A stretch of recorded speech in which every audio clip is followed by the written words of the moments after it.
Hello, Fermented Folks. We have P. Jelly Clark. All Makatsu. We have Travis Baldry. Today we have a really special guest, Leopoldo Gout. Are you reeling it in and defending clowns? I am. Earth doesn't even exist in Battlestar Galactica. This show gave me heartburn. I was like, I loves it, I hate it. It's called All Fluff. Oh!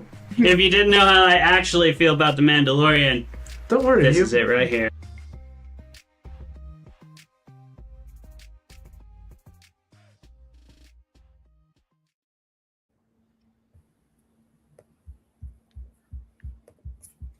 Hello, Fermented Folks, and welcome to the last episode of Fermented Fiction this season. This is our season 4 season finale, or season 5 season finale. Check my math, everybody. I get lost in this show because we did like 4 episodes a week this fucking season. So, lads, let's raise a glass. Happy season. Hey. Good job. Seth, Glad we're CS alive. Humble, thank you so much for joining us, brother. One of our all-time favorite guests, a good friend, a great master debater. Seth, thanks for being here, brother. How are you? Well, as I like to say all the time, Clay, any better than I'd be you. It's just about how well I'm. Hell yeah. Hell yeah. Well, we're glad you're here, man. Appreciate you capping Thank off you for the having season. me. Yeah. Hell yeah. And we're excited to hear all about some of these new developments, because I don't know if y'all know this yet, but old CS Humble, he's been mining the book writing hills for a long time. He might have struck gold. We're going to pray for him. Maybe But potentially. first, We'll see. Yes. Extra all caps on the might, but he's a mighty guy. So I got my faith. Before we do that, let's go around the circle like we always do. Let's give our last personal updates of the season, everybody. Travis, you want to start? Yeah. Seeing as this is a show of primarily horror writers, I feel obligated to tell the story. So I took over for a couple days the duty that Clayton has been killing it at for weeks, which is taking care of our grandpa while our grandma is recovering from or trying to get through an illness. Anyway, it's pretty, you just hang out with grandpa. He's a great guy. But yesterday, or the day before, I came home at 3:30 a.m. because I dropped Clayton off at the train. And literal horror movie moment, because I come in, it's 3:30 a.m., it's pitch dark out, all the lights are off in the house. And I turn the corner, I can even show for the YouTube audience. I turn that corner and I look at that couch. And there's just clearly a person there. This is very late at night and very dark, and I'm very tired, and I see feet, and I was like, is that a person? No one's talking to me, no one's saying anything, I hear nothing. So I'm like, that's not a person. I'm just freaking out because it's so late. And I turn on my flashlight, and lo and behold, it's just grandpa just sitting there. So I was a little spooked, and he was fine. He just couldn't sleep, so he got up and sat with his dog, and that's a-okay. And he went back to bed. But it was literally straight out of like those shots that you see in the background of horror movies where it's like, do you actually see something? That was me for 5 minutes. I was like, is that a human? So if you'd have looked behind you for a moment and looked back, he would have been gone. Gone. Yeah. Gone. So that's how it works. That's my update. Yeah. That was my first day on the job taking care of grandpa. Oh yeah. That's really, really funny. Good. You had just dropped me off at the train station, so that happened to you pretty much right away. That's pretty hilarious. And I know exactly the look. I know his nighttime look as well. So it would have been very horror movie, like pale man. Harrowing. Yeah, harrowing. Just sitting there in the dark shadows, just out of sight. And then you're like, God. And because like you said, he's not going to say anything unless he feels compelled to, but not just because you walked in the door. Yeah. So that's really, that would be scare the shit out of me too. So yeah, there we go. Taking care of the grandparents is is an interesting journey to say the least, but it's what we're glad to be doing it. They've always taken care of us. I guess for my personal update, I'll talk about why I'm in this hotel room. I am here because I'm producing a short film in Seattle, Washington with my film company, Itchy Rodent, that I work for. And we're casting today. So we were auditioning for our child actor lead and our male protagonist lead. And then tomorrow we'll be auditioning for all our extras, and we already have our female protagonist cast. So just locking up casting and locations and all that good, fun production stuff. But I really do enjoy that work. It's fun. A lot of producing is just making relationships and kind of do similar stuff with Fermented Fiction. So I really enjoy producing and just that community building type work. Been doing a lot of that. That's what I've been up to. Great. And Congratulations. Thanks, man. It'll be a good time. We had some awesome actors today. We had one kid actor come in, and he was totally off book. He was just this kid was really good. And he like did a couple read throughs. He was like totally off book. And then I asked him, we gave him some notes, and then we were waiting. And then I was like, "You ready?" And he's like, "I stay ready." And I was like, hell yes, dude, cast this kid. Love that. It was awesome. He was just like, "I stay ready. I'm always ready." God, that rules. Make him the director. God. Yeah, no kidding.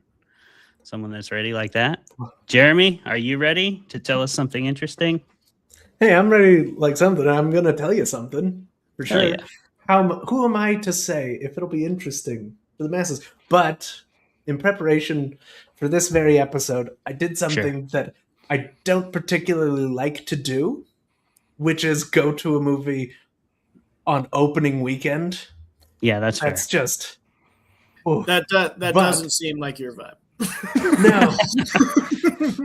Luckily, it was like Sunday at like 12:30, so it was all right, not the frothing at the mouth movie crowd, but this movie does get the distinction. This is most of my update. It is a movie that my wife can watch. Hell yeah! And even with the pig scene, Cyclops, it was pretty intense. Well, what she said about this movie is like, this movie was great, and I will probably never watch it again. But yeah, I'm surprised she did okay with it. Well, there we go. The pig scene is graphic and scary, so I'm surprised too. Knowing how you've talked about your wife not being able to watch anything spooky, I'm surprised she made it through the pig scene. So good on her. That's growth. She's tough buff stuff, man. There we go. Ready to see some pigs. I like that we went the American Werewolf in London route for the creature design in this, the creature transformation. It was pretty fucking sick. I can't tell by Seth's facial expressions if he's holding back like negative tear it apart thoughts or positive agree thoughts. And this is a man who waits for the will of the dice gods to make itself known. Exactly. But he's fucking ready to light this thing up either. What I'm saying though is that I see he's struggling. I just can't tell what direction that struggle is in. I'm an enigma, Travis. Yes. It's like a sphinx. You couldn't read him if you wanted to. Yeah. And a humble one at that. A CS humble one even. There we go. CS, there's the joke.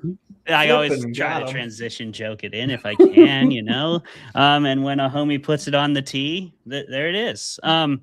So Seth, can you tell us a little bit about the Fermented Folks who may not know who you are? Can you tell them who you are, what you do, where they can find you, and what you're excited about coming out right now? Absolutely. So my name is CS Humble, Seth. To my friends, CS to Jeremy, always. But I'm a relatively obscure Houstonian author. I come by way of West Texas. I'm most known for my Weird Western saga, which is Amid the Vastness of All Else, which is currently published by Shortwave Books. I have an exciting announcement coming about the first trilogy, but I can't announce anything yet, but we're really excited about where that's headed. So, but you can catch any updates on that from me on Instagram or Facebook at cshumble.com. I just finished and have on sub a fantasy romance novel with gothic horror elements in it called The Countess of Corvidae, which is an anti-patriarchal fantasy romance that I'm super excited to get out there and try to make a little bit of a buck in the old fantasy pool of ideas. That's the idea. Hell yeah. You deserve to make a buck there, brother. Like I said, you've been mining the hill a long time, and you're a great writer, man. You've been honing your craft for 20 plus years, and it shows. The only publishers that aren't going to pick you up are the ones that are going to regret it. So it's going to be great, man. That's how I feel about it too. Yeah. You hear that, publishers? I know at least one of you is the big three there and the three watchers right now. Which one of you is it? And why haven't you signed C.S. Humble yet? The man knows romance. Okay. Who can say? The man knows romance. Just fucking get in on that shit. All right. Well, before we get in on that, we're excited, Seth, that you've got a new book coming out, and eventually we will eagerly await its arrival, and maybe party about it, just like we did last time you released a book. That was a great time. It was a tremendous time. Thank you all again for that. Oh, hell yeah, dude. And you invented that format for us, and we get to do it again with other authors. Yes, C.S. Humble, inventor of the internet book launch. Exactly. The fermented fiction book party format came as a result of Seth asking if we would be interested in doing a thing like that. So if you've seen and enjoyed those episodes, you got him to thank for it. And we're going to do another one with him on it as we celebrate Ray Wild's Happily Ever After Murders in next season. So come check that out as well. Absolutely going to blow all y'all's tits off. It is an absolutely tremendous book of extreme power. And I've read it multiple times, and I can't wait for us to do that. It's an absolute bottle rocket of a book. I believe it. These titties are going to be in pieces on the floor. I never want to hear anything like that again, but okay. I'm going to pre-remove mine just to be safe. Different thing to be blown off. I've really been working chest day, and I don't want to lose all that progress from this book. Sorry, brother. Best I can do is those set of tits. Sorry about that. Yeah. You can try flexing in front of them. Huck your bicep there. See just. I'll read it like that. Yeah, there you go. That'll be good. You might not have the mustache afterwards, but it'll be worth it. Yeah. You know what else was, or perhaps wasn't worth it, depending on your dice roll? The Odyssey. Big old Chris Nolan's most recent addition to the filmography, to the lexicon of American film, to the adaptations of Odysseus, dare I say, to myth itself. I do dare say that, but I don't dare believe it without first seeing the debate between our two opponents. Tonight, representing Fermented Fiction will be Travis Vermola. Yeah. Rocking just the greatest fireman mustache that's ever graced this channel, and representing the entirety of the literary realm aside from the three of us, C.S. Humble.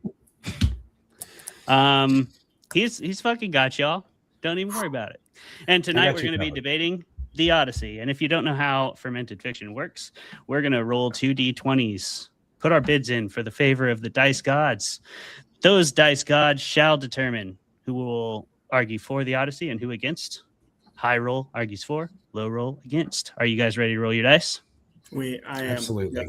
Yep. Do it. All right, I'm rolling. Are you using CGI dice right now? Audible. When Seth's rolling analog? I used the CGI dice, yep. Dang, bro. I have also rolled the Google dice. We're rolling a D20, right? Yeah. Oh, yes. What did your Google dice say? Daddy rolled an 18. Dude. Not 20. I can screenshot it. I don't know. When you pull up a dice, does it show a D20? Does it show a nat 20 when you pull it up? You want me to share screen? I'll share screen right now. I believe you. Who's calling you a liar? I also feel like this is the second time a nat 20 has been rolled against me on this show. So I feel like if we're going to talk about the evil portents of capricious gods, I feel like they're working against me right now. Was it a They nat might, 20 dude. It was Lord of the Rings for sure. It was. because Yeah. he like Yeah. rolled good on that too. Yeah. I Crazy. did. I think I rolled a 17 on that show. This is some bullshit. This is Damn, bro.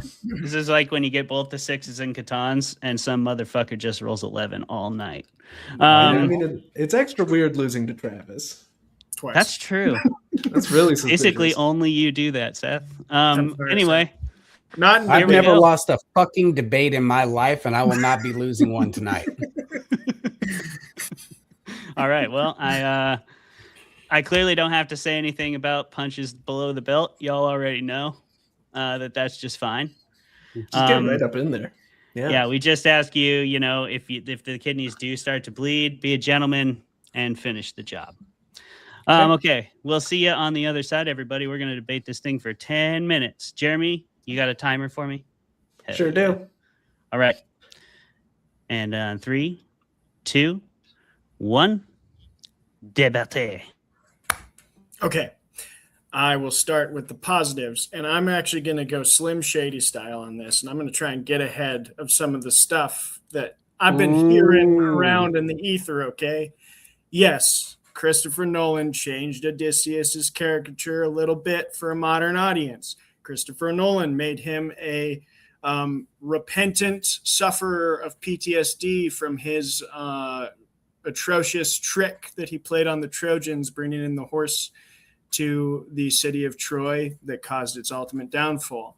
Christopher Nolan definitely had a point that he was trying to reach, and that was for us to reflect on the horrors of war and also where we want to kind of like push society into the future.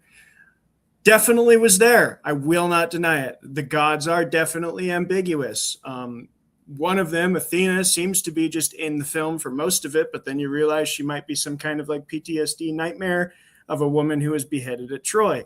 So that was there too. I've heard that criticism of like, why is no one brave enough to put the gods in the movies of these ancient Greek myths? I get it. I hear it. I've heard some of the lotus eating was a really interesting choice that really did lend itself to Nolan's vision, but was a very far sight away from Homer's, of taking the lotus eating away from the troops and just giving it to Odysseus as a way to kind of cope with his sorrow that he hasn't quite gotten over yet. The accents have been criticized a lot. Sure, they made all the characters American for an American audience. Who thought that was a good idea? I don't know. And that's pretty much the ones that I'm going to merit even saying, because some of the other criticisms are just ridiculously stupid and I don't even care to bother giving them time. But those ones I can see some merit behind. But here's what I'm going to say.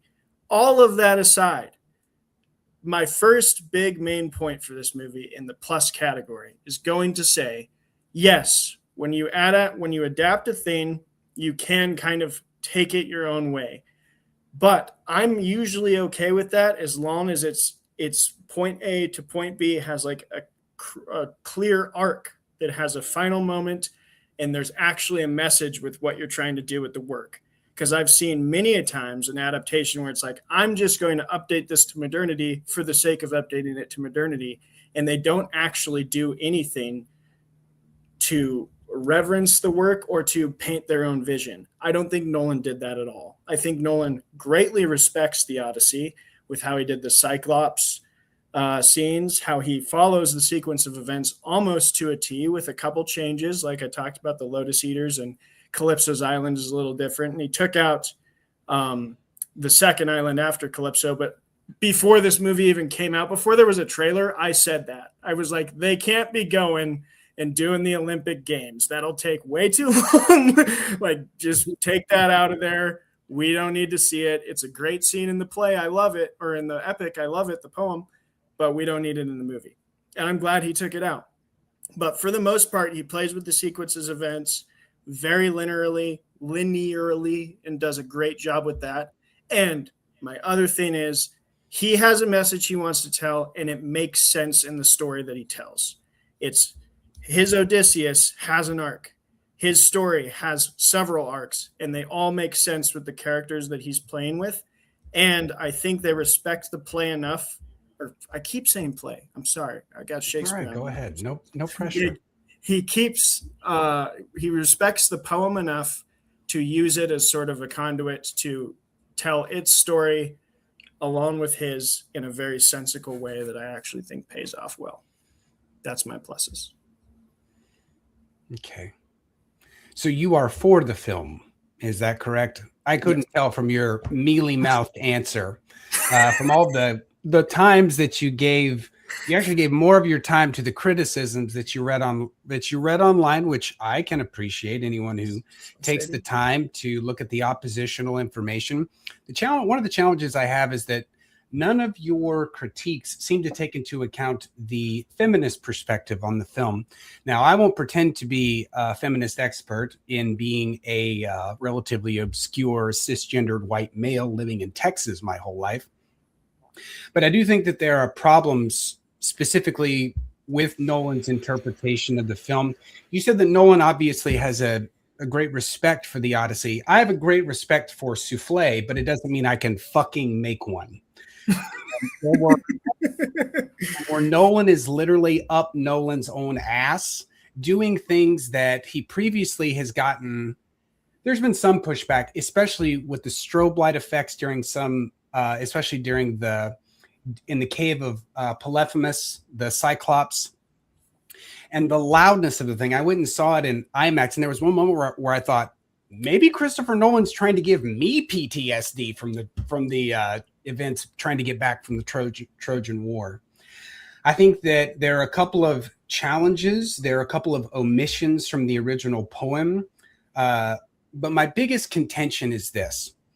Is Christopher Nolan in his last three films has been trying to clearly convey a message of what happens when we make decisions as a civilization that ultimately burns down civilization. And his point in this film is that the Trojan horse being taken into the city of Troy and set before the temple, that was an act of the burning of civilization. Now, I have a little bit of a challenge with that because Troy is a slaving they're a slaving culture, just like Greece is, which is another contention I have with the film, with the fact that the swineherd, who is a slave of Odysseus, who played wonderfully by John Leguizamo, he's one of the good slaves. He does what he's supposed to do.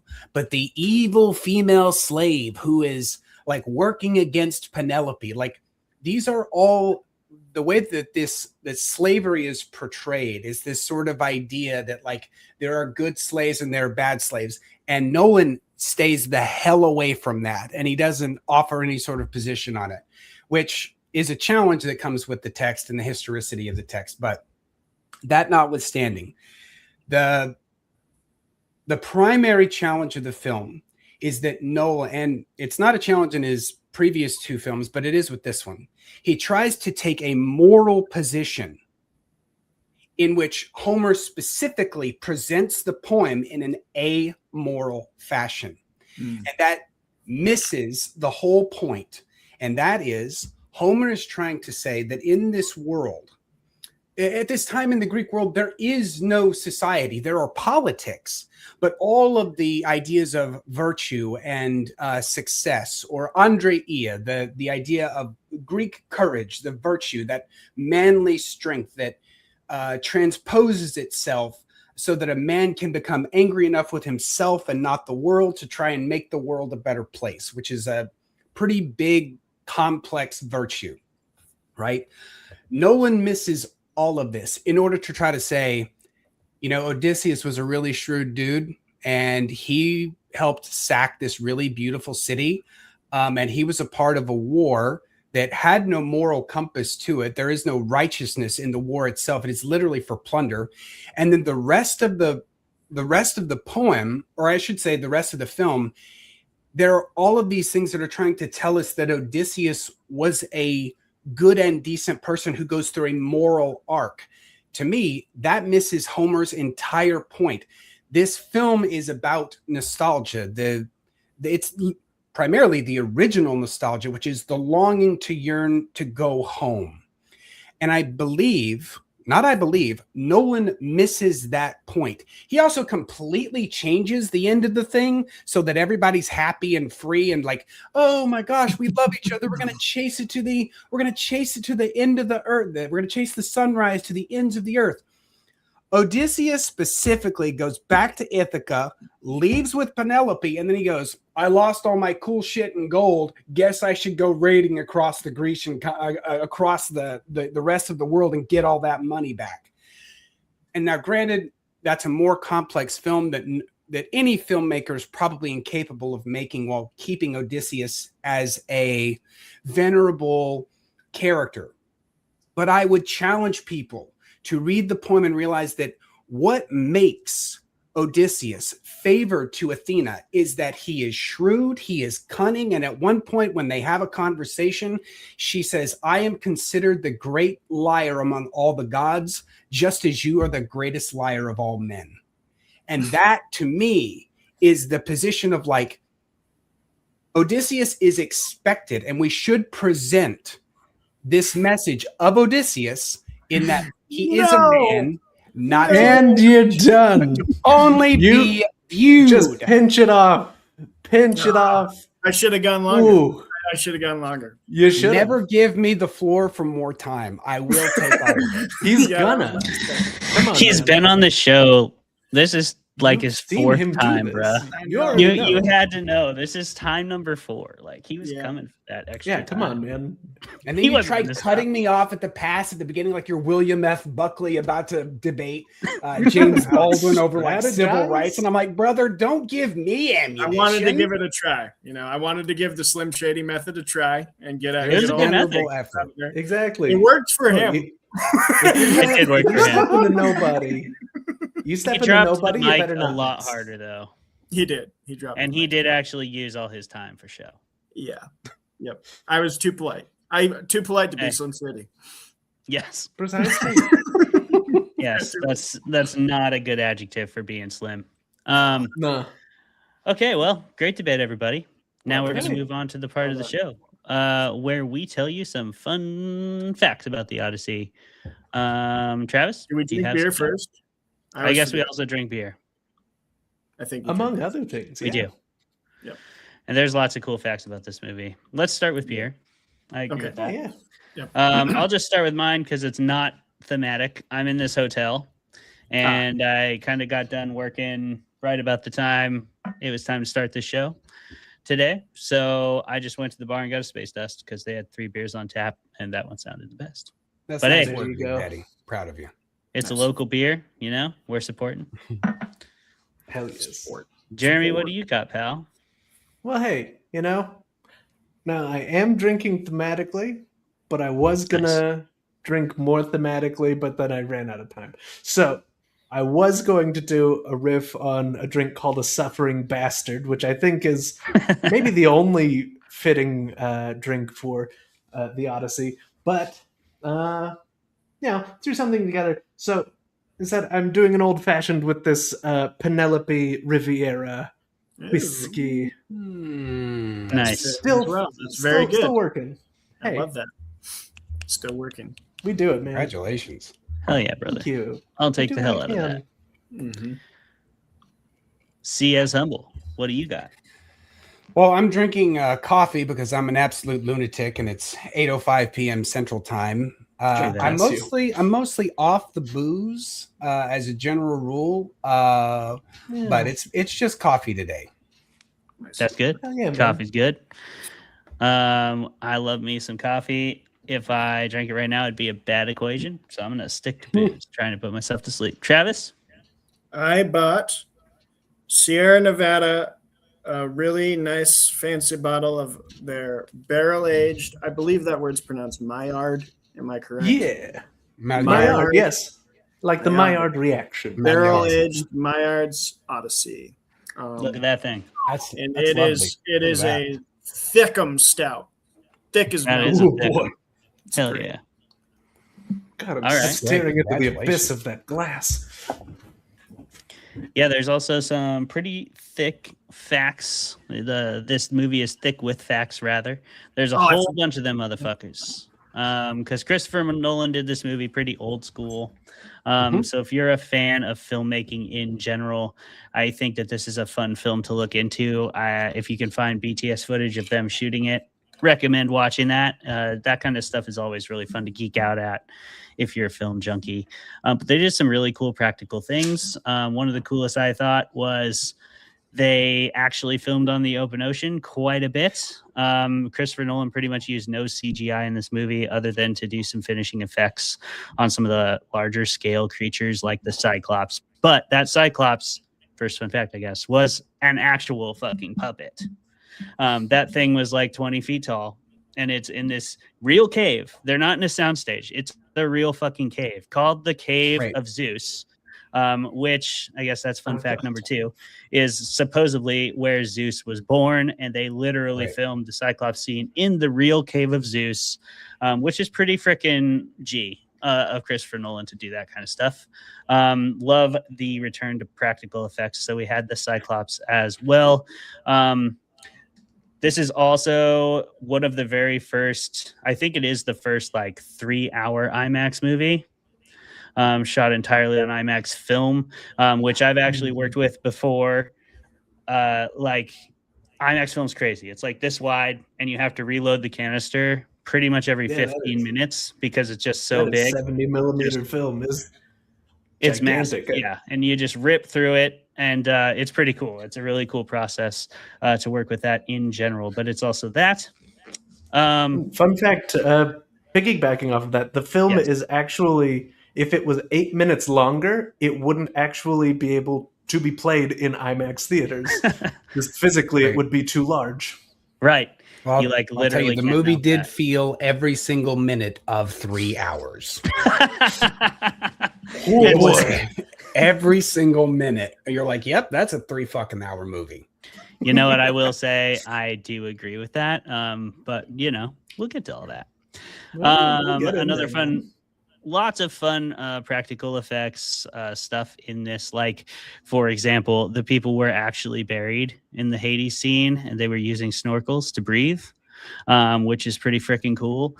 They shot that part of the film in Iceland on the like black sand beaches. So that's pretty wild to like, because I don't know if people realize it, but once you have just a little bit of soil on you, it's pretty hard to move. And probably pretty scary. So the fact that everybody was that committed to the process and to Nolan's vision, I think is pretty cool how much buy-in we had on this movie as a whole from a production standpoint. Fun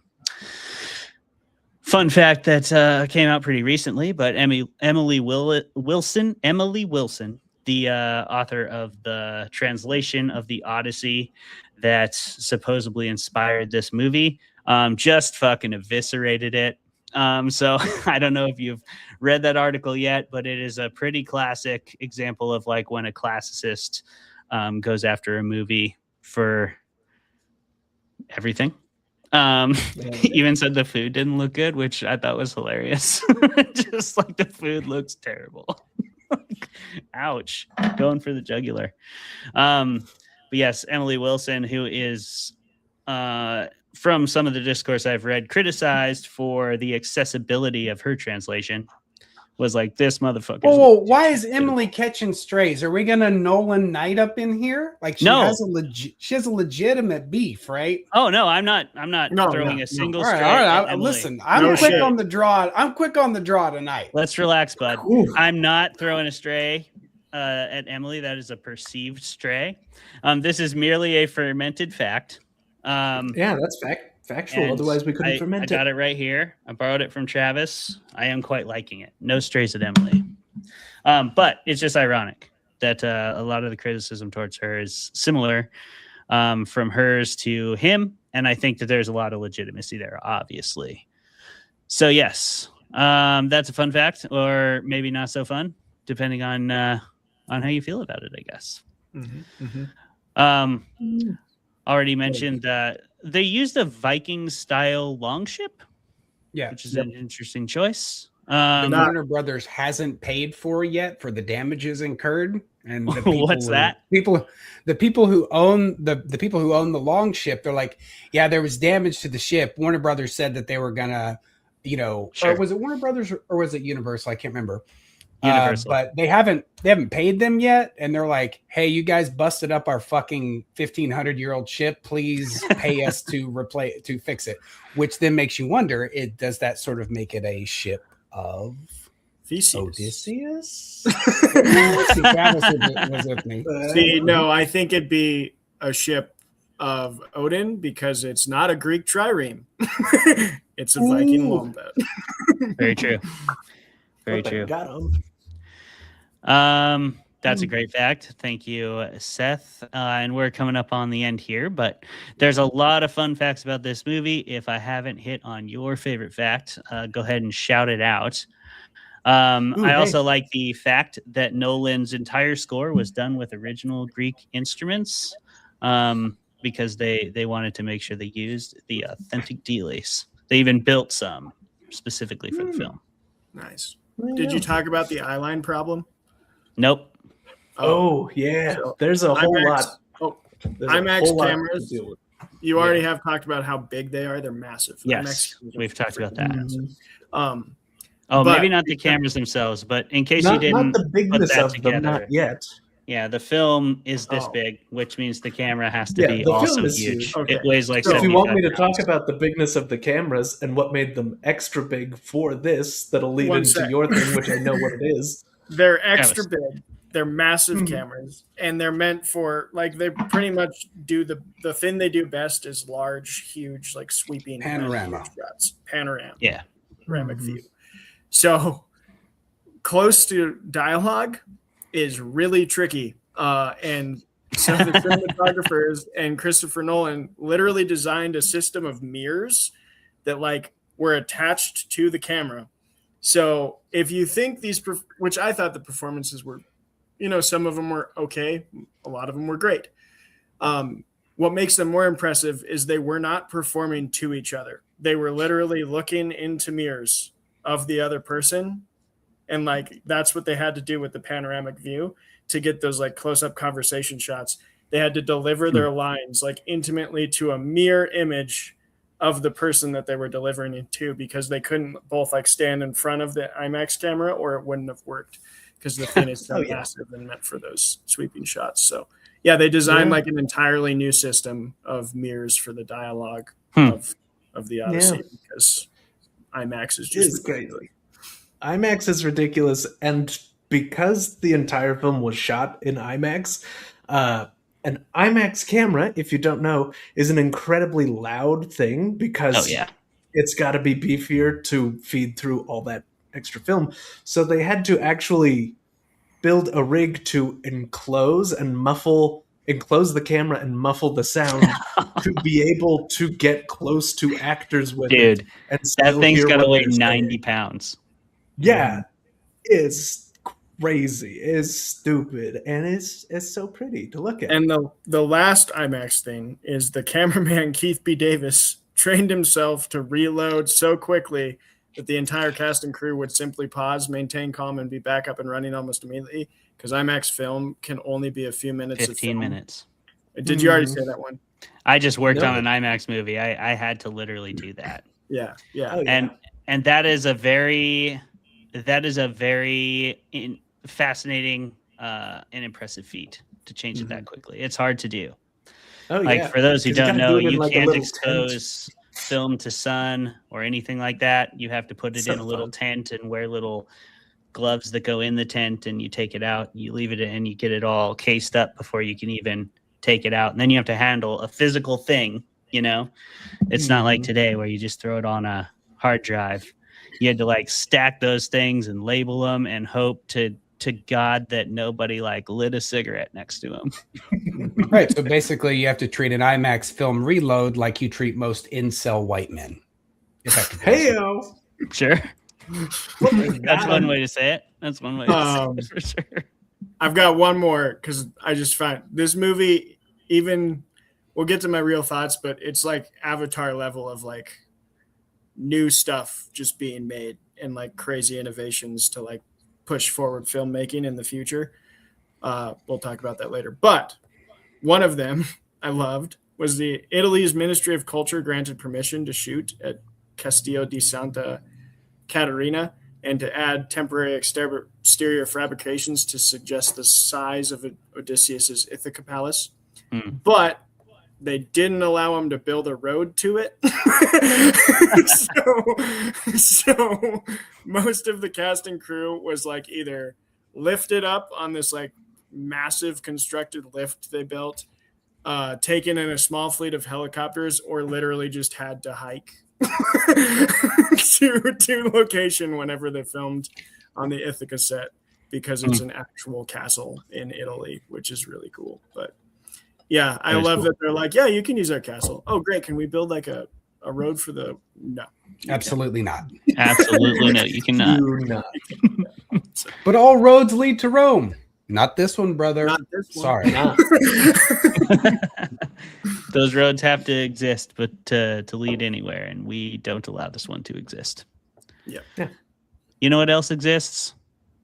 Box office scores. Travis, how did this do so far at the box office? Oh, yes. I luckily can get this up fast. Sorry, I forgot about my job. It's doing really well in terms of how movies usually do.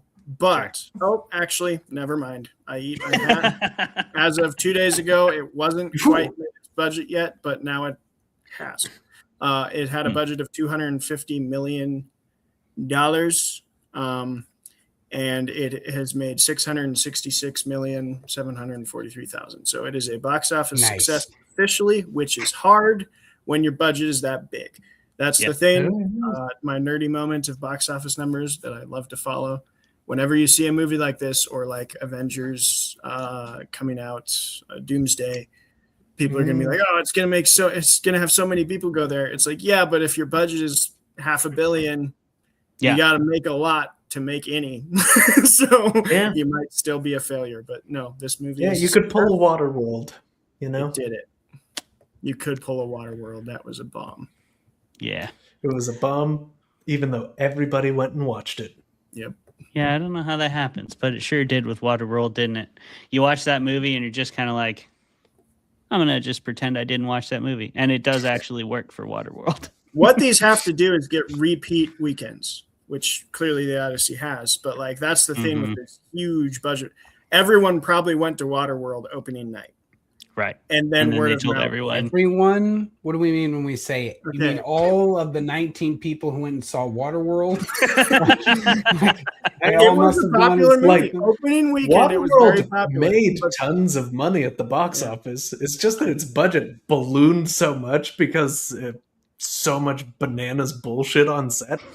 But that's what I'm saying. That it could not possibly make enough money to offset that. And probably word of mouth took it out back like Lenny with a pistol and shot it.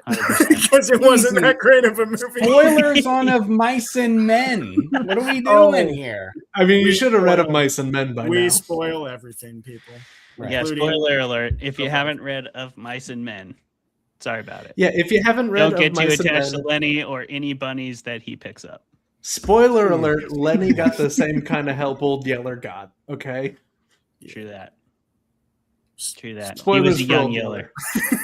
Sorry. Spoilers for Old Yeller. Sorry, Seth. They Speaking really of should have which, seen it by now. If you haven't, in the 3,000 years or whatever it's existed, read the Odyssey, you also 2,800 should have years. done that by now. But we're going to spoil the hell out of it from here on out because we're going to talk about what we actually thought about this movie. And because Seth was not favored by the dice gods, like Odysseus, Poseidon just took out his big old trident of a cock and slapped it right on your face. Now, whether we liked that or not, Seth, That's graphic. why don't It's you let got us know? 3 points? I assume it has at least 3 points. Or the sea Okay. monster might just be Poseidon's cock. That's possible. Well, Alternate reading okay. of the text. Let's hope it doesn't come to that. So no, I thought it. So for me, it ranks about somewhere in Nolan's top 4 or 5 films. I think The Prestige is his best film, which I know a lot of people don't love as much as things like Interstellar. We won't talk about Tencent, or was it? No, it was Tenant. Tenet. Or Inception. Um, I'm one of the few Tenet fans in the world, and I understand why, but I don't know why I dug it. I just did. I mean, I get it. It's basically dudes in suits shooting guns, and that's pretty cool. People like that. Yeah. But it has all the trappings of a Nolan film. It's obsessively concerned with the idea of time, which is probably Nolan's biggest theme that runs throughout through his work. And I am a Nolan fan. And again, I think The Prestige is one of the most underappreciated films, even though it got some acclaim. I still think that film carries further and farther than the rest of them do. I think there was he did a good job of paralleling a couple of things. One of them is you have these relationships that are happening where Penelope and Telemachus, like, they are in this position where they are left without Odysseus for 20 years. And then we use that as a vehicle to try and view what Odysseus's life may have been like. And so we get that through two ways. One is with the Cyclops, which I actually prefer the poem version, where there's a conversation between Odysseus and the Cyclops, which is why I have nobody here in a parenthetical, because I just blinded the shit out of Travis in our debate, and now he can only tell people who blinded you. It was nobody. Absolutely. Except right there in that moment, you just said, "No, my name's Seth. I want you to know it was me." Right, because now I'm in a fucking Clint Eastwood movie, right? I want him to know it was me, right? Incredible. But the Cyclops is left alone by himself. At this point in the poem, Poseidon is off with the Ethiopians, and he's just not even paying attention to his son.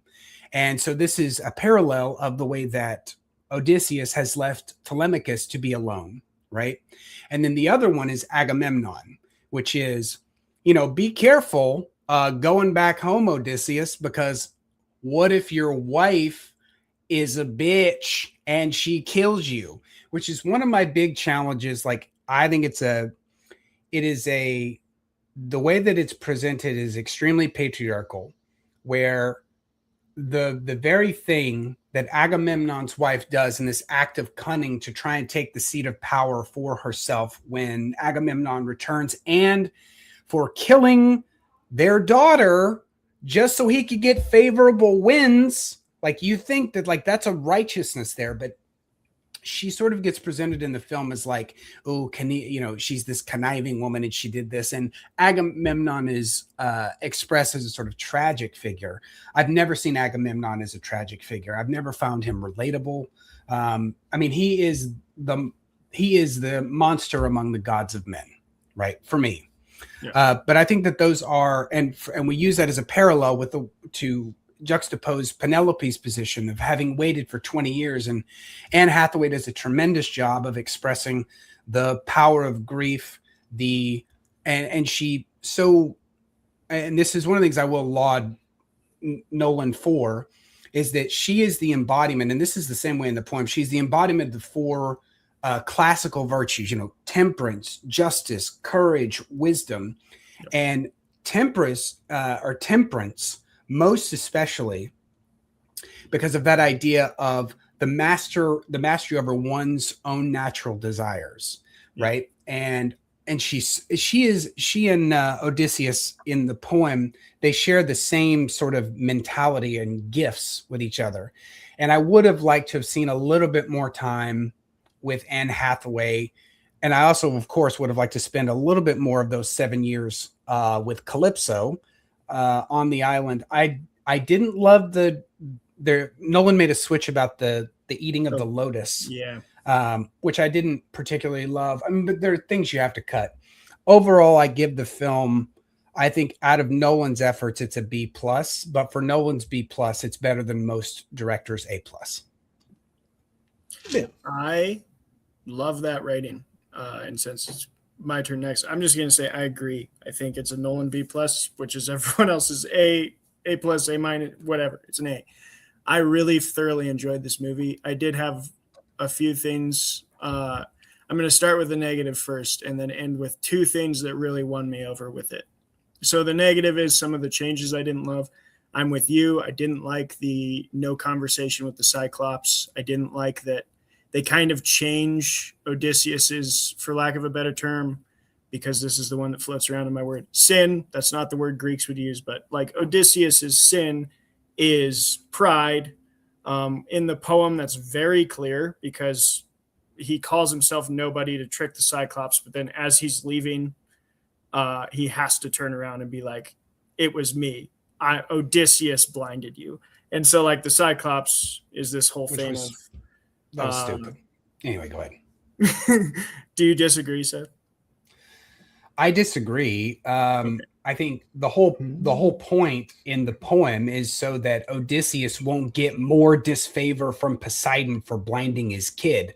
But no one needs him to turn around and be like, no, you tell him my name. You tell everybody. I'm saying at least the version I've read the Fagel's translation twice.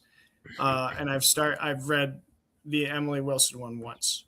And what I'm saying is in the poem, that's what Odysseus does. He said, he doesn't say, tell him my name, but he says, I am Odysseus. He kind of goes back on the nobody thing when he's leaving the cavern, which I saw as like pride. He like can't leave without this sort of victory, which is kind of when Poseidon finally does come home, because you're right. There's a parallel there, and talks to his son. He has a name to give him. But maybe, I don't know. We could talk about classical debates forever. But I didn't like that he changed it to shooting the arrow, because I thought that was like way more ambiguous. Like it was like, oh yeah, maybe you're trying to do the same thing, but that seems more like, oh, I want to get revenge for my man. And I'm like, that's not the same action at all. Right. Like, why did you change that, Nolan? I didn't like the Lotus Eater change. This one, maybe I'll get some disagreement on, but one of my favorite characters in both the Iliad and the Odyssey will never be done right ever in cinema. And I just know this is a fact because it's Menelaus. And Menelaus can only be done right if you recognize that the gods just kidnap people willy-nilly. Because like that's why I like Menelaus, is because it's pretty clear in the poem that Helen of Troy is just kind of this unfortunate pawn of these gods who's being like teleported.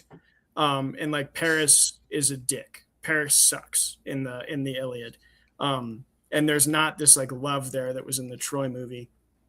She even says like, I was just brought here by Aphrodite. And then when she goes back and Telemachus goes and meets Menelaus, she's like expressing happiness for being home, which there's some language there that's really problematic, but it's a much different thing that I don't think will ever come across in a modern film. So I recognize Menelaus will never be done what I would say correctly, but I still am sad whenever I see Menelaus on screen and he's just like a douchebag. And I'm like, that's not my Menelaus, man. That's not my Spartan warrior that actually I don't think is nearly as bad as his clearly evil brother Agamemnon, who is the worst. And that's like undebatable in the Iliad and the Odyssey, in my opinion. What else? Okay, one more negative. I had one more negative, but I lost it. I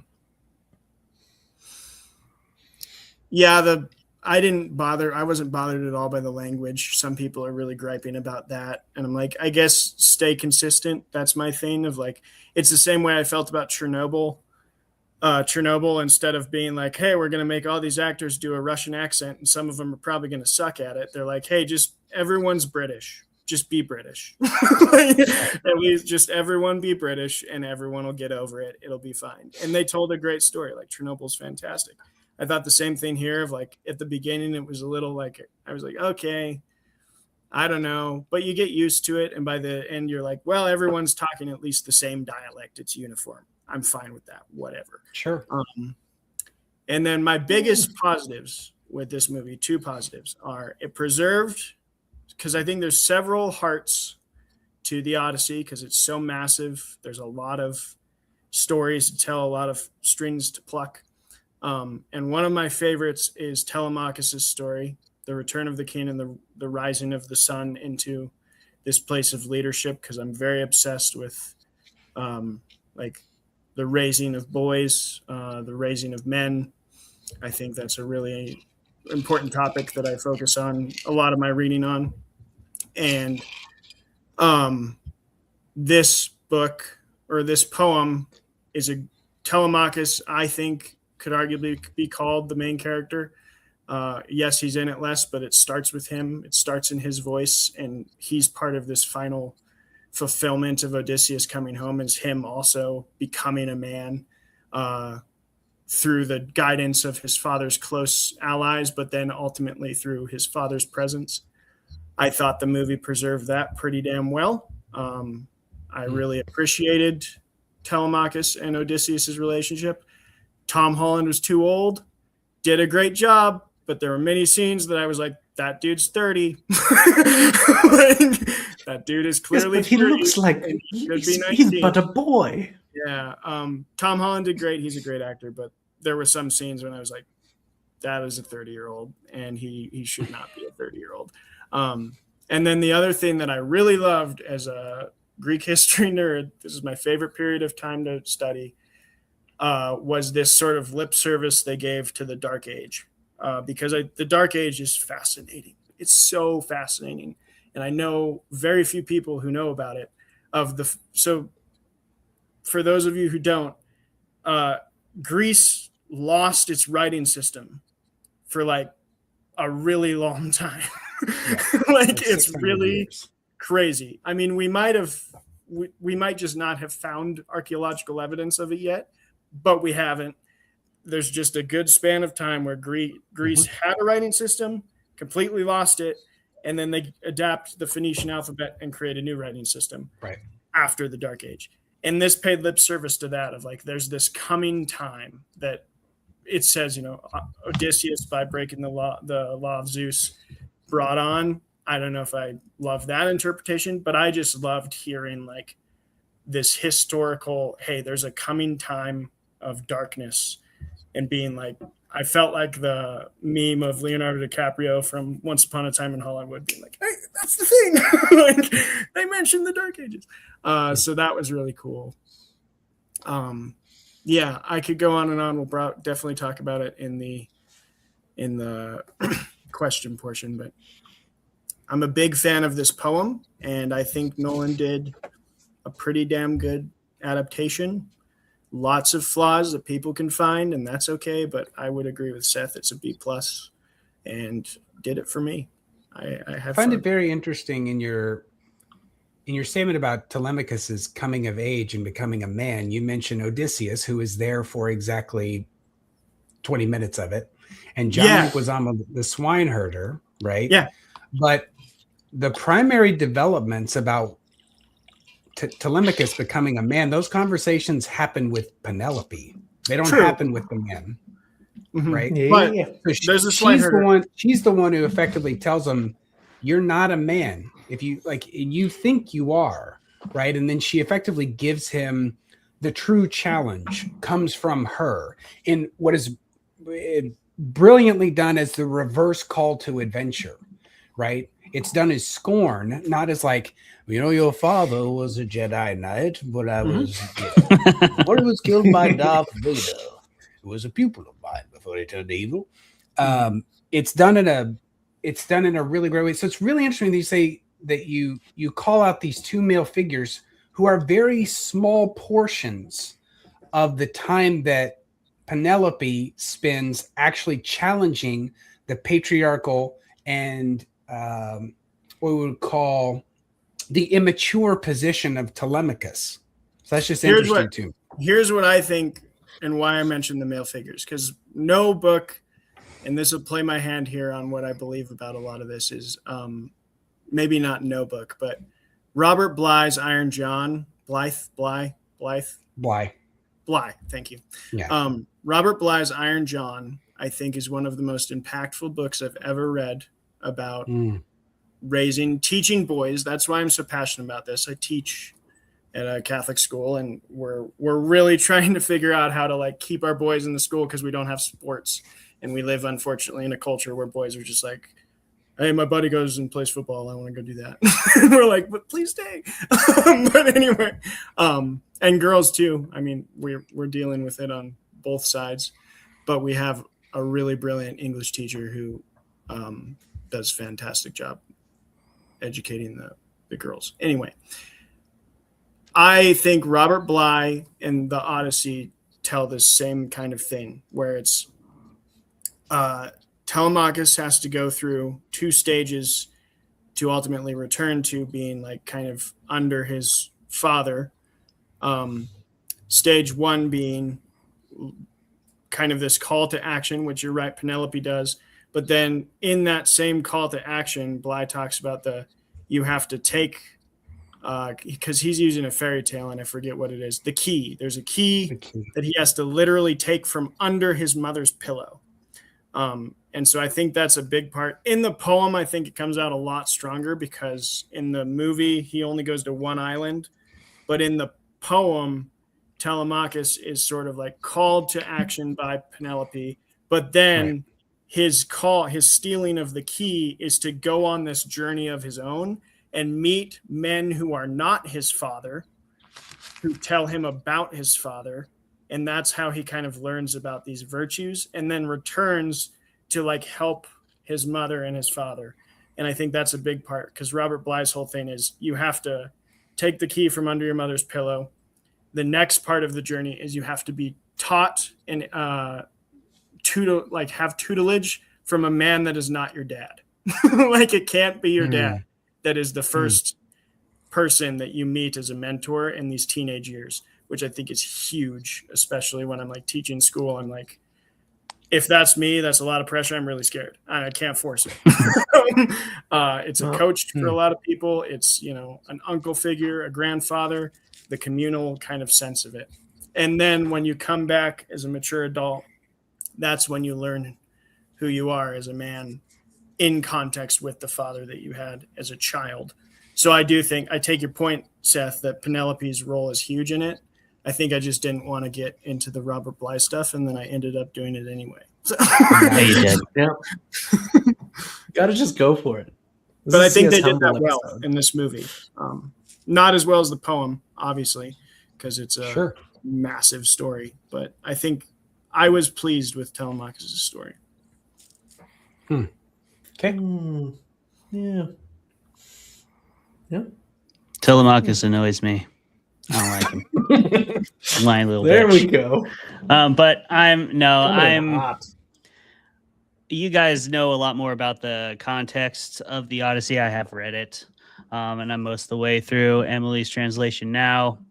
But I kind of watched it tried to watch it as an individual film because I don't ever expect a movie to really translate the Odyssey to a level that like it's going to make any classicist happy.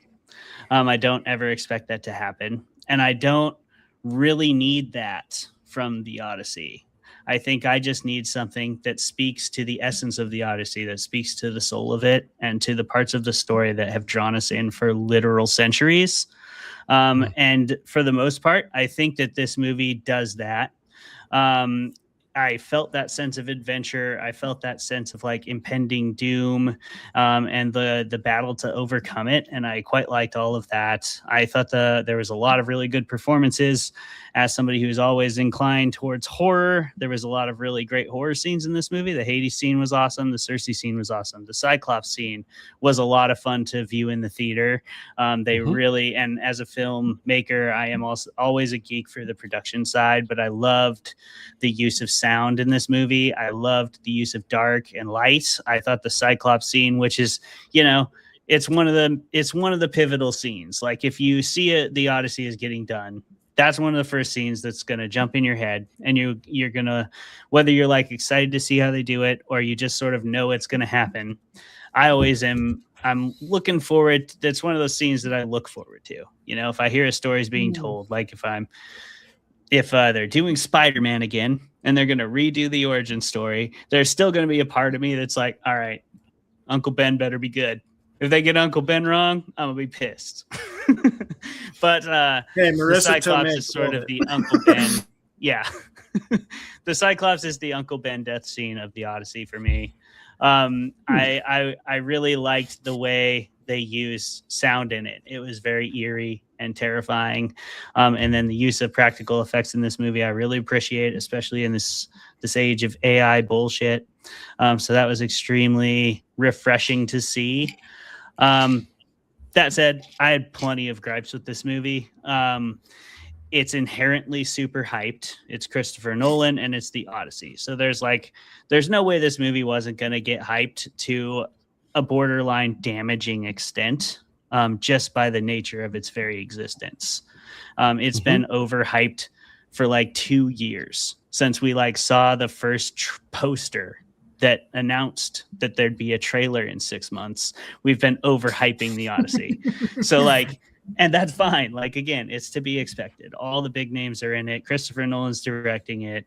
It is the fucking Odyssey. And you can have some faith in Christopher Nolan because he pretty much always does a good job. You can, I said pretty much, Seth. I didn't say always or exclusively. And maybe I'm agreeing with you. You're not. That's not what that means. This is the universal sign for, I don't know. Hey, it averages out. Okay. They always look excellent. They always look good. And trust me, I have plenty of problems with plenty of those movies, including this one. If I'm watching this and removing myself, taking off the book cloak entirely and hucking it asunder to where it can't even be seen, kicking it under my bed. Then I watch this movie objectively, and it's not necessarily awesome. There's a lot of moments in the movie where I do not feel like the characters are people. And I think that most of that was obviously intentional. He wanted to capture this mythological hero feel of the Odyssey that is essential to the lifeblood of that story. You can't translate it and make it too mundane. It has to be epic, but it is the foundation of what we know as an epic today, right? But it still, if you're going to adjust the dialogue to the level that you did, and then you're going to say you did that for accessibility, I want to see that come across in the character interactions as well. I want to feel more connected to these characters. I don't, because of the dialogue, I often had a hard time feeling like I was in as ancient of a setting. It felt more like a mythological setting, not a historical setting. It is a mythological setting. This is not a historical event. No, this is a mythology, right? There is full-on magic happening. But it also felt super modern. And there was just something about that threw me out of the story a little bit. And I think I did not. So this is what my point, Seth. It has nothing to do with historical versus mythological. I know this is not historical, but there's history that lives in it. It's the only history we have of this time period, basically, that's written down. It's some of the only written stuff we have. And so there's history in there, in the culture, in the way people behaved, in the way, what things people valued, et cetera, et cetera. But that's not even my point, really. Ultimately, my point is the dialogue takes me out of that enough, but it doesn't translate into believable characterization. I didn't give a fuck about anybody in this movie, really. Except for Penelope, I felt that she was a relatively empathetic character. And John Leguizamo kicked ass. I wanted him to do well. And a couple of Odysseus' crew, there's a couple people, but there wasn't enough common through line that I felt like these characters actually felt like people. They always just felt like characters. And I know that sometimes a movie's more about theme and the world and translating this 3,000-year-old myth. I get that. But there's something about the modernization of the language that sort of made me want a little bit more of a modern twist on characterization as well to maybe go along with it. And then I might have got sucked in a little bit more. But because I didn't really connect to any of these characters, I sort of had to rely on who I've always liked from the myth. And then you're kind of in this place of, oh, how are they going to do that guy? Oh, how are they going to do that guy? Oh, how are they going to do Argus? This will be sweet. And they did. They did all the stuff, which is fine. But I just feel a little bit like I'm taken for a different ride. maybe watching a ride go by and being like, that'd be a cool ride, more than being on the ride itself, because I didn't relate to any of the characters or feel like any of those conversations felt like real conversations to me. And I think you get away from that, like that need from an audience, if you use language that is like of the time. I think, I think if you're going to adapt the language of the modern time, you have to adapt a little bit more of the way that language is utilized for people to communicate with each other and spread information. But it felt like they were still talking to each other like they're ancient Greeks, but they're from Ohio for some reason. I don't know if that makes sense. That does No, make sense. I I heard a makes lot of sense. I heard a lot of people say, like, and I don't know. I'd love to know how you guys feel. So maybe I should just save this for the question portion. I'm gonna do that. Maybe. I'm gonna do that. Okay. I will say, Jeremy, before you jump in, Himesh Patel. I forgot to mention him in my pluses. Oh yeah, he was great. I think he was So like good. my favorite performance of the movie, which surprised the shit out of me. Same. Because he's like Yeah. right next to the main character and overshadowing him. I was like, this guy's killing it. Himesh Patel. Extra impressive when that main character is Matt Damon. Yeah, Matt Damon. Yeah. Yeah. Matt Damon. It was really, really great. I thought Patel put on a great performance. Yeah. And he had the best fucking beard of anybody. Yeah. It was so good. Oh God. Just bursting The out of that helmet. thickness and Just looking fucking consistency of amazing. it. I watched Yeah. Absolutely Gettysburg incredible. immediately after this, like 2 days after this, and to go from those real beards of the Odyssey to like, I love Gettysburg, great movie. You know, the beards though. The worst Don't look at fake the beards. ever. Like you're like, I can see the glue line on that thing, like, so bad. Look, It's it real wasn't bad. meant to be seen in 4K, Travis. Fair. Yeah, they didn't shoot that motherfucker on You IMAX, gotta that's dial for it sure. back, okay? That's fair. Now, I Okay. find myself in a really weird position here, talking about my Sure. own opinion of the Odyssey, in that I feel like I agree with all of you, and like I would push back on one thing that Clay said, in which I don't think the language is the problem here, because like there is definitely a clear disconnect, or well, it's slight, but it is also apparent, and it comes with the characterization, and it comes with the updating of this 2,800-year-old story, and like the time between the story's inception and this current telling makes for some like really weird things.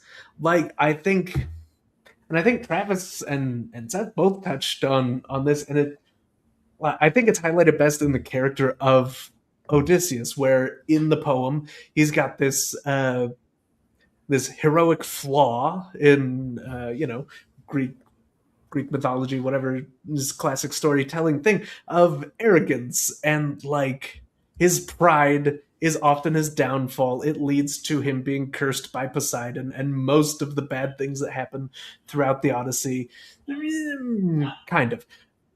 And like, but when you update the story of, say, the Cyclops to not include them talking to the Cyclops, and then just being like, yeah, we're kind of past talking to him at this point, honestly. He just ate it. Like, sure, Odysseus sailing away from the island and being like, hey, I'm Odysseus, idiot. My name's not actually nobody.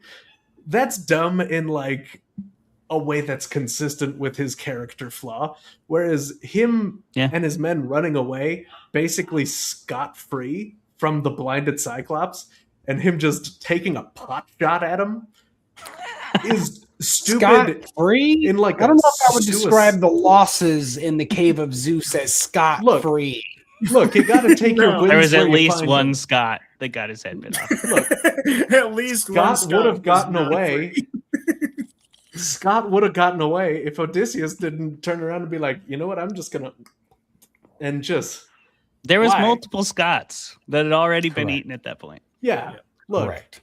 you got to cut your losses, okay? Take their W's where you find them, but like, that's a move to me that doesn't say, "Oh, Odysseus is a complicated character with a flaw." It's one of those things that's like, "Oh, Christopher Nolan wants a good chase scene away from this island, and he knows that if he tells Odysseus to shoot the guy, then he's gonna do it. Like that's just what's gonna happen." And I don't know, it's weird, especially alongside keeping the thing where Odysseus is like, "Yeah, tie me to the mast, and I'll hear the sirens sing," which is classic Odysseus, but it isn't consistent with this Odysseus.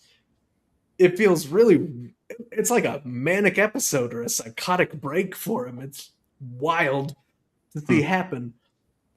And yeah, the movie is kind of full of these things. Sometimes I like it, sometimes I don't. Like, there is this thing, which I think is maybe one of the funniest things that the movie is not prepared to laugh at, which is, of course, Agamemnon's warning to Odysseus.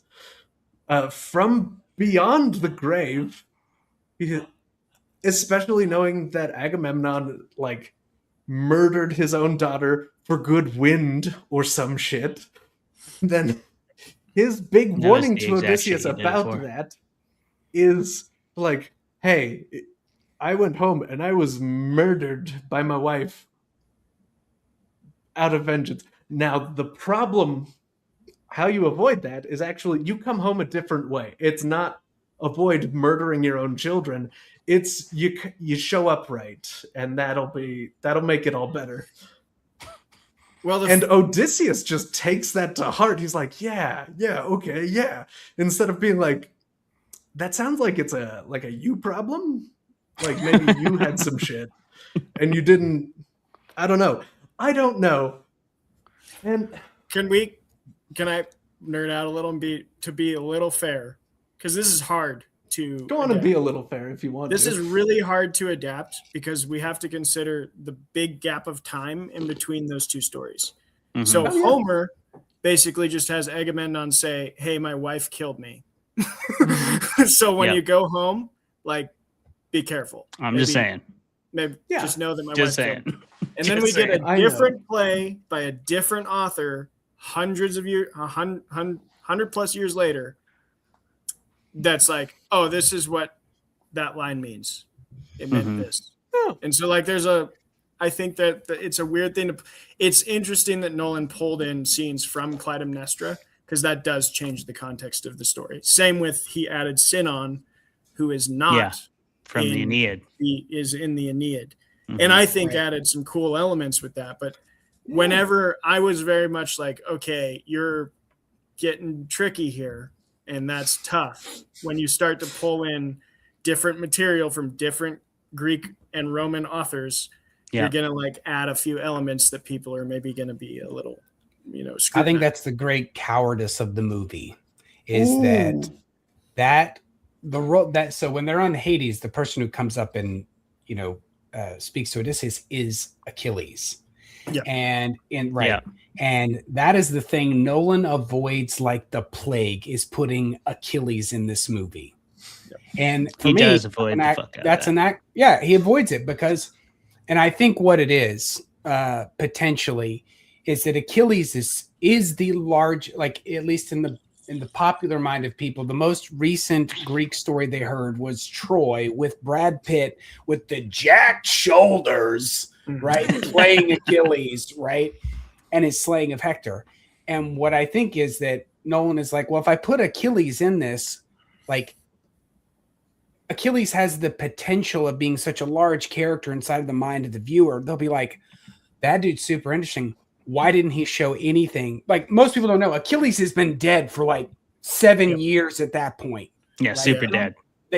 They all think like, oh, well, Achilles, they stormed the gate because they've all seen Troy and Wolfgang Petersen's like, it wasn't really a 10-year war. It was kind of like 8 months is what it looks like. Right? But I do think I agree that blending those ideas or blending those notions with the Aeneid and putting Elliot Page in that role. I think Elliot Page did a tremendous job of stealing scenes every time they are in the film. Oh yeah. But I still would have loved to see my boy. And I also think, who do you cast as Achilles? Yeah. Who? No one. That's a tough one. There's literally no one. Nope. Mm-hmm. They were gonna cast. The only thought I had was they were gonna cast. I forget his name. The guy from Ted Lasso that was gonna be Hercules in the Marvel movies, and then they scrapped the Hercules line because they were like, we're hemorrhaging money. He's got to like. That guy's way too big. That guy's got to be Ajax the Greater. You can't make that guy. You're Achilles. right. You're right. Yeah, he's an Ajax build. He's huge. Don't even You're right. do that. Come on. But he's Greek. He looks Greek, and I was like, I would love to see like a Greek guy as Achilles would be. Would be a cool nod. White pasty Americans, and you're like, hey, check out this gigantic Greek guy. That's right? Here's what I'm gonna say. That's what I mean, though, Seth. If you're gonna take this character who's like a standout of all characters, like Achilles, the greatest warrior of all time, why not make him stick out like a sore thumb amongst all these pasty white boys? Yeah. I mean, I hear you. Yeah. I would have liked to see it. I would have liked to see it. Yeah. Jeremy, did you have any more thoughts? I had one that I do actually, well, one or two that I definitely need to share. Like, there is an incredible thing that does happen in this movie that I absolutely love. And unlike the Agamemnon story, which makes me laugh and not the movie, I feel like this is one of those things that is just really great and funny that the movie also is maybe having a little fun with. And it's in the final scene where Odysseus is just going absolutely ham, obviously. Like, and it's maybe one of the funniest things I've ever seen in a fight scene that didn't have Jackie Chan in it, obviously. But it's so you got the guy locked in the weapons room, and he's got the hold, and he's throwing shit down. And every time he throws something down, Robert Pattinson's like, hey, get the sword, and then somebody gets a sword, tries to kill Achilles with it. And then, what do you know? Achilles has a sword, and then everyone's Odysseus. like, oh, fuck, he's got a sword. Achilles has been dead for 27 years by this point. Fine, whatever. Odysseus has been dead for quite a lot longer, Clay. It's been some time, and you'll need to get over that. It's true. Yeah. Now, that is funny. Although the body count. I just want to reiterate again. Odysseus was not a real person. He was never alive. He hasn't been dead. He's been dead for 0 years because he was never alive. He could have been. I just want to. No. He could have been. You don't think there's ever been a person named Odysseus? I mean, we don't have the autograph text from all the people who said that they were Homer, who is a poet supposedly born on 7 different islands. I'm saying we don't have it. I'm saying if there's if he was born on 7 islands, and none of those Troy. islands can vouch for him not maybe, existing. I hear you, Seth. You're right. It's tough. But he could have been. But what I was going to say is the body count in the courtroom, too low. That's another wimpy thing. Nolan wouldn't go all in. Yeah, you can't do 108 suitors. Why not? You can't. John Wick that shit. Yeah. You can have a few of those arrows go through multiple people. You know, just rip through just do Tarantino and just like go through 20 people, send them flying. This is mostly a joke. It's a myth, Seth. It's not history. It's a fucking myth. You think Odysseus didn't unlock that upgrade where the arrow goes through multiple people? Come on. He definitely unlocked that shit. Right. He was, mostly a joking point every time if you're not super confident that you can go through at least 5 motherfuckers per arrow. Mostly a joking point, but I would have honestly probably cheered if he just turned into John Wick with the bow and arrow. Yeah, just John Wickham. That's the poem. He slaughters the 108 suitors through cunning. Yes. And through guile.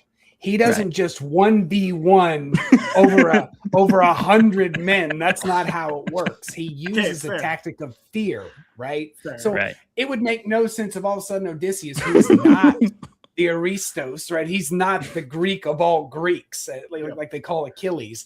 If he goes in there and just starts slaughtering everybody, tooth and nail, fang and claw, you'd be like, where the fuck was this the whole time? Yeah. I take your point, but the movie could have still had a cunning and guile moment where he kills 108 people instead of like maybe 30.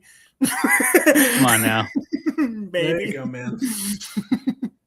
Hey. Man. Yeah.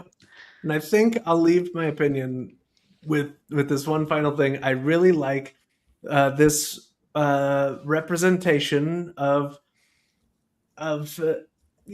I have my issues with Odysseus as a character, but I really enjoy this portrayal of him as the original final girl in stories. This was the thing. Yes, that's what I wanted to see from Seth. That's about what I expected. Seth, actually, we're with you. We're with you on this one, Seth. We love you and we support you, Seth. No. We're not with you, Jeremy. We're not with you, Jeremy. We're not. I know we're not with me. I know we're not with me. Seth, do you care to weigh in on that? God, I love having you on the show. I'm going to need more information on what is effectively one of the most incomprehensibly baffling positions I've ever heard in my life.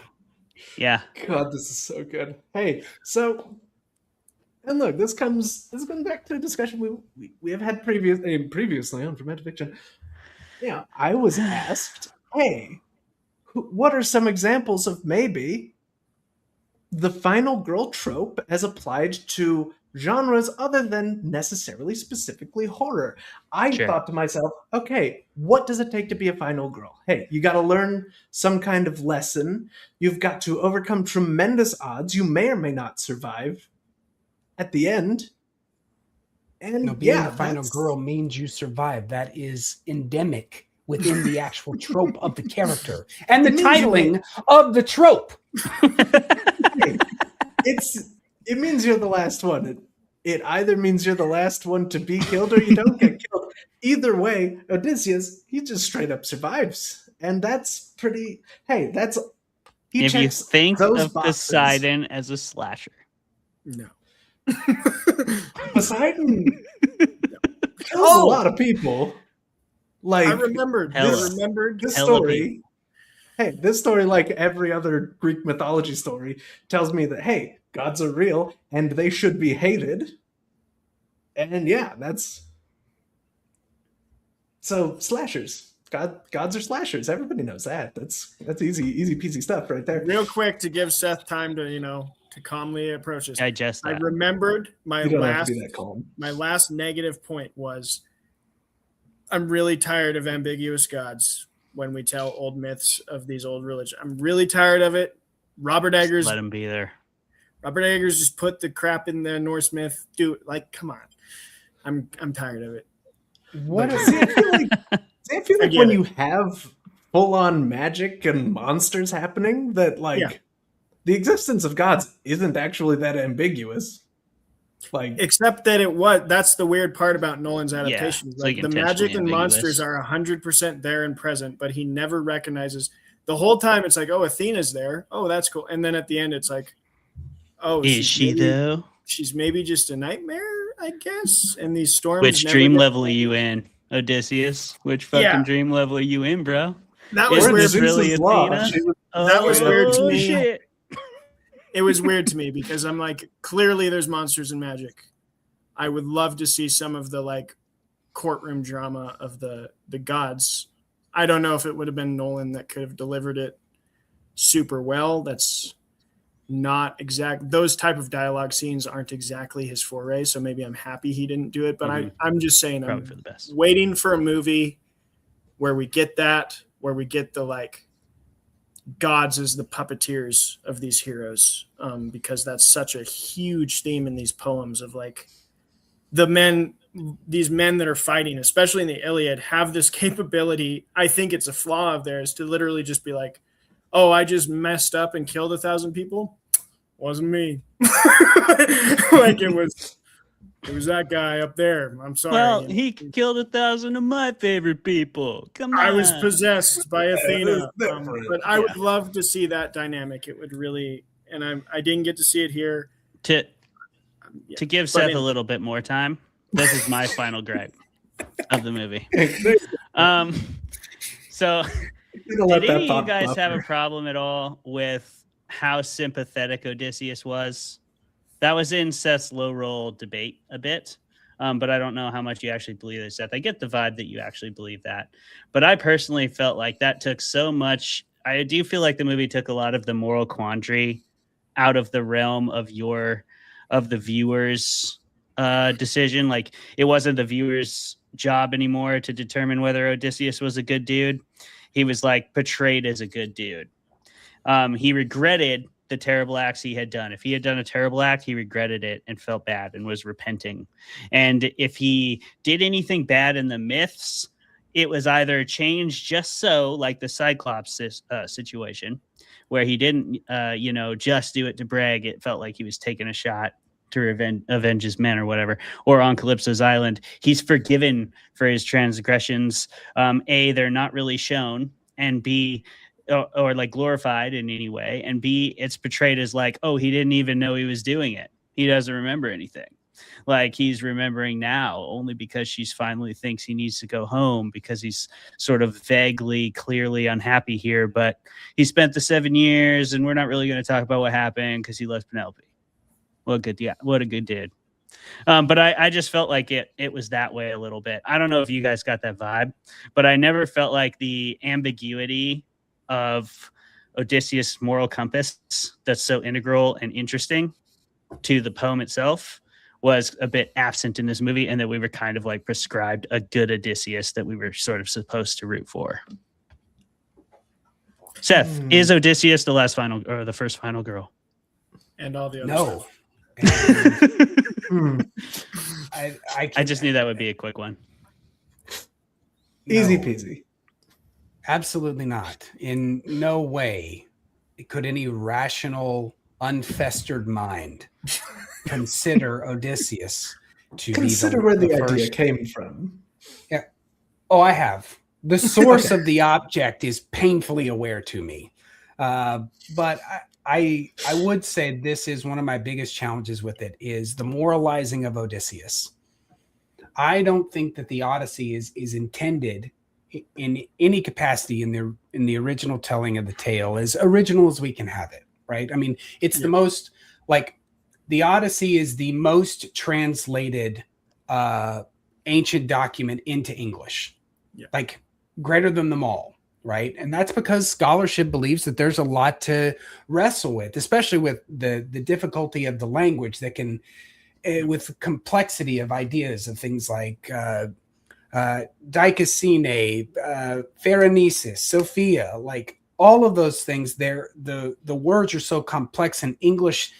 When we talk about those things in English, and Travis, you'll especially be able to relate to this, but like when you speak it in the Greek, or when you speak the Greek text in English, the transliteration of that thing removes all the color out of what the original Greek language is, which is why when you read in the original Greek and understand it, and which I don't, like, I'm not saying I do that. I can do that for Koine Greek for the New Testament. And it prescribes this enormous amount of color on what is effectively a black and white document in English.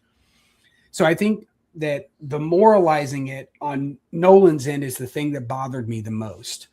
It is a story of adventure. The protagonist of it is complicated. The virtues system that exists inside of it with Xenia, or what they call the law of Zeus, like these are complicated things that no one has to try to transcribe to an American or English speaking audience primarily, or I should say a modern audience, where to try and understand the cupidity of the world that Odysseus is existing in, and being like, Could we get what do we got? Google alerts going on here? Sorry, what's going on that's here? my phone. I will mute myself. Jeepers creepers, brother. But the moralizing of it into a moral tale, rather than just the story of going home and the hardship and the forgetting that happens for those who have existed inside of war to know what the after war is like, to go home again, and the wanting to forget, right? All of these things, they are what are at the heart of the tale. If they're Homer would say, this is within the water of me, right? Because that is the most of him, right? Or the most of them, whoever the writers of Homer are. But that was my biggest problem is, Christopher, I get that you are trying to warn a population of the burning of civilization at the cost of immediate gain and victory. Like, I get it. You don't have to tell me that in your latest 3 films. Anyway, but no, and also I'm not going to talk about Odysseus as the first final girl, because that's one of the dumbest things I've ever heard in my life. Thank you. That's what I'm here for. I think that's as much Absolutely. talking about it as it dignifies, and frankly more. Maybe, I want to answer your point, Clive. I agree with what Seth said. I agree with what Seth said earlier too about Greek virtues. I think that's the big thing to me. It's not even like a moralizing of Odysseus. No. It's a different virtue system. But he used the modern virtue system to try and make a moral character out of Odysseus. And it's like, now you get a different Odysseus because we're in a different virtue system. This was a time where slavery was normal. Like, there wouldn't be a critique essay, maybe from like one guy who lived in a village out in the middle of nowhere who's like, yeah, slavery. I'm literally talking about an actual guy. There's what saint is it? There's a saint who in like 500, which this is way later than the Greeks, but in it was like 58 AD, condemned slavery with some of the most beautiful language you've ever heard. And I'm like, damn, you got to wait a long time, bro. But anyway, this is a time of different virtue. And so I do think Odysseus is a virtuous character in a lot of ways in the Odyssey of Homer, according to the virtue system that we understand from that time. Right. So you don't get these same types of things that Nolan did because it's a different time. It's a different virtue system. He's a hero. Right. And I think Nolan just made him a modern hero. And that is jarring in a lot of ways. It's jarring. And so when we say something like, well, it's a different Odysseus, I would argue that it's not an Odysseus at all. Like the Greek concept of virtue, where's where we get the word aristios, which is the idea for excellence, right? It's where our root for the word of aristocrat comes from, right? It is simply to exist inside of excellence, to be excellent at one thing. And Homer's point, because there is no society at this point, all virtue is self-virtue. It can only be self-ascribed, right? It's not something that the populace gives to you. It's not something culture gives to you. Right. And so that's why the notion of that virtue comes from homophrenesis, or no, not homophrenesis. It's homophresis, something to that effect. I can't remember the exact word, but it means like-mindedness, like that we can all be like-minded and share in this excellence. We make something that is bigger than the politic. Because wars will happen. Kings will call us. We must go to war or we will die. It's that simple. And your virtue exists inside of how you act inside of those larger structures that you have no control over, which is expressed by the gods. You have no control. And like when y'all were talking about, you're saying like, well, his great sin is pride. See, the thing is that Odysseus has no sin of pride. That's not what it is. Like, there is no sin. There is only the favor or disfavor of capricious gods. And if you fuck with them, they will fuck with you back. And sometimes you can be great and you'll still get joked. Like that is simply the sort of childishness of the gods. And so I just and that's why Eratosthenes said, and it comes out of this period, who's an obscure Greek writer, says that when brothers agree, there is no bond greater, there's no fortress greater than their common life. That is the idea. Like that's where all of idea of Greek community and virtue come from. And that's completely alien to a people like Americans right now, who all we are is a banded mob who everybody's trying to scream louder and louder to try and get something. And all of the internal human dignity that is supposed to be inscribed in what you or in this presentation of what virtue is, which is also bullshit, it's completely lost on the American character, if that makes sense. I have two things, and I'm gonna. We got to take a 5-minute break. We just. I'm at a hard stop for me here. In At terms 2 of hours. timing. Yeah, fair enough. Oh, Fair okay. enough. Yeah. So should we just? What are we doing? Well, I guess. What are your two on? things? Hit us with the two things. The two things that I have are, I do want to be clear. I did say at the very beginning that I'm using sin, fully aware that it's not a correct word here but it's the word that I have. So you could maybe say Odysseus's need to be recognized by the Cyclops is how he messes with the gods. That'd be kind of a way to put it in that system. Did I already lose my second thing, which I do all the time? I think I did. It's gone. It's all right, brother. Yeah. Well, in the context of the modern hero translation, like his fatal flaw or something to that effect is maybe pride.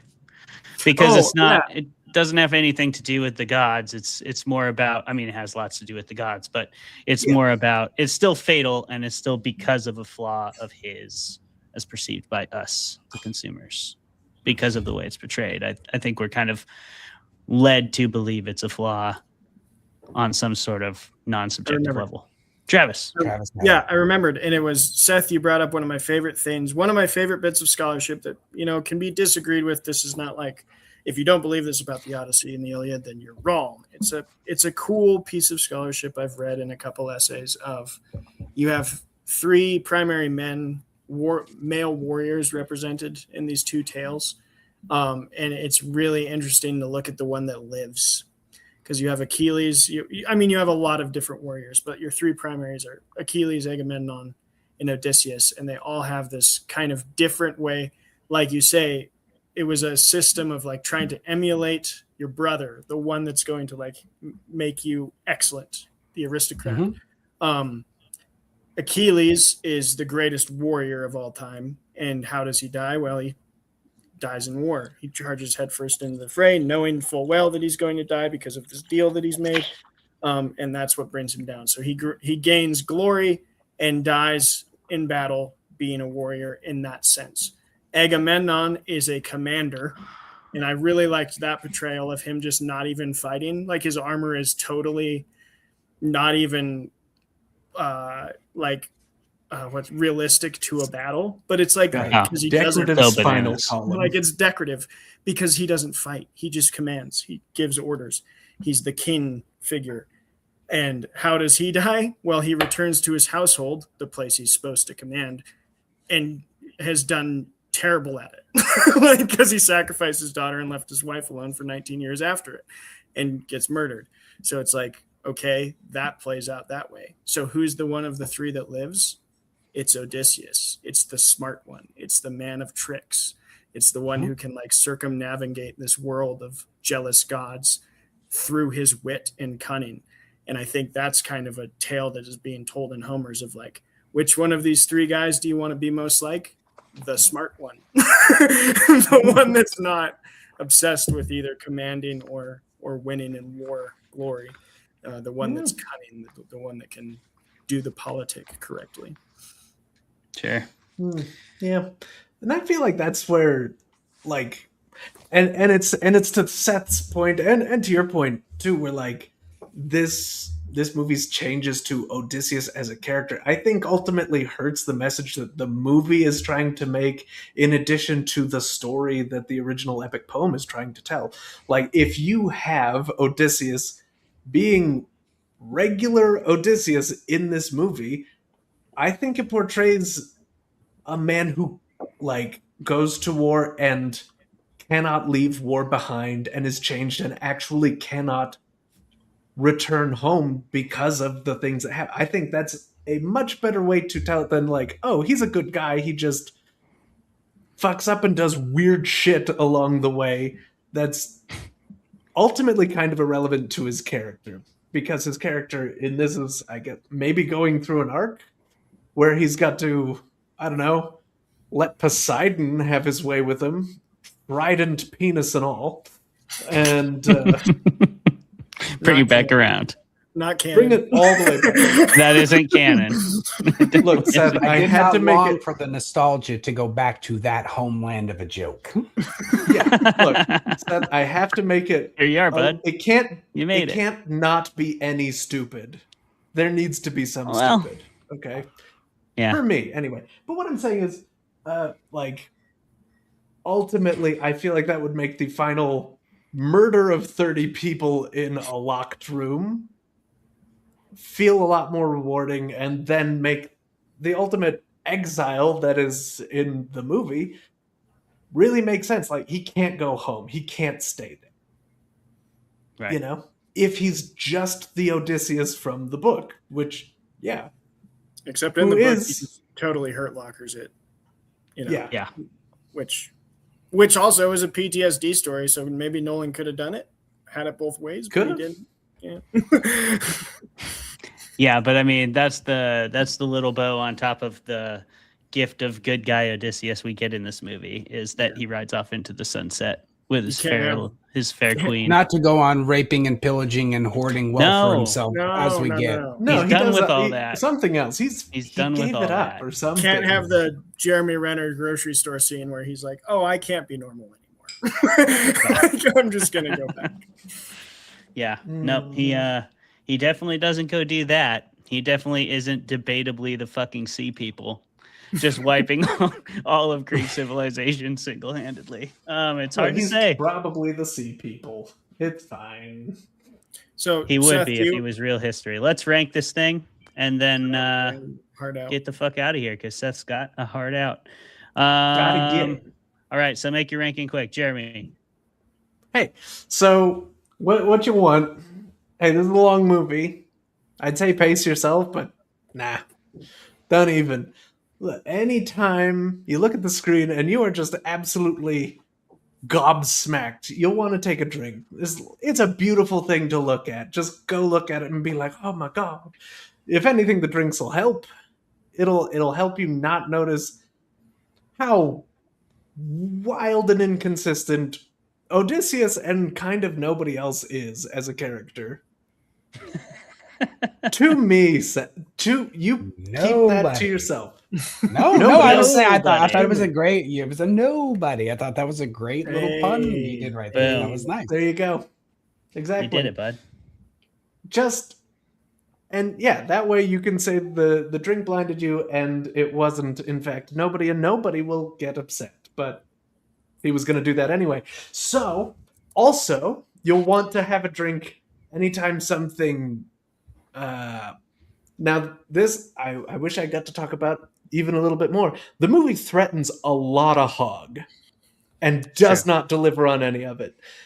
When I saw the Cyclops, I was obviously I obviously noticed first and foremost, like, wow, that Cyclops is not wearing pants. Are we about to see just a 6-foot-long hog? Are we about to see that? Yeah. You I were was sad just- they didn't give the huge puppet a penis. I wasn't sad. I was distracted the whole time. You're just waiting Just for the it to whole come out of the time. shadows. Okay.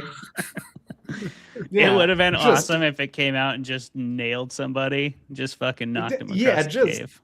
Cyclops hanging dong, taking out one or two of the Yeah. crew. Scott, Why not? probably. Taking out Scott. But regardless, just drink for the potential hogs, including when the men are turned into literal hogs. And then turned back. You Sure. see some Back butts. into Hey, your you do see some disguises. butts, and that's pretty great. I don't know. And then just, whenever you feel like it, honestly. It's a long movie, you'll get thirsty. Do that. I don't know what the number is, but it's up there. But it's not too high. This is a B plus movie. That was a long road to a non-committal response, but I'm proud of you that we got there together. Yeah, we did. I'm going to make mine very quick. I'm not even going to put myself on full screen because I know you got to get going, Seth. Thanks for being here with us. Drink some fucking wine. That's what the Greeks would have done. Get yourself some food, drink some wine, and just feast. Just feast like you're up in Penelope's place and Odysseus hasn't come home and killed your ass yet. Just have a good night. Have a big old food party with all your friends. Preferably, like if there's somebody in your group who you all kind of secretly don't like, go to their house and do it there. Movie night. Love There it. you go. Get those beggars out of there. Travis? Yeah, I'm gonna say I'm also gonna try and be fast, but I love this. I love this. There's two editions of this. There's the Oiketis, which is a household servant version, and then there's the Greek history nerd version. Greek history nerd version is easy. Get blitzed because every time you feel like there's an inaccuracy in anything, like there's a group that's a Viking launch ship, not a trireme. That armor is really stupid. Why did they leave out that scene? What do you mean Odysseus is drinking or eating the lotus is not his man? That's completely the opposite in the poem. Anytime you have one of those moments, you're just going to either take a sip if you are relaxed with it, or a shot if you want to be a psychopath and pass out halfway through. Sure. The Oiketis version, the household servant, is going to just be, I like Jeremy's.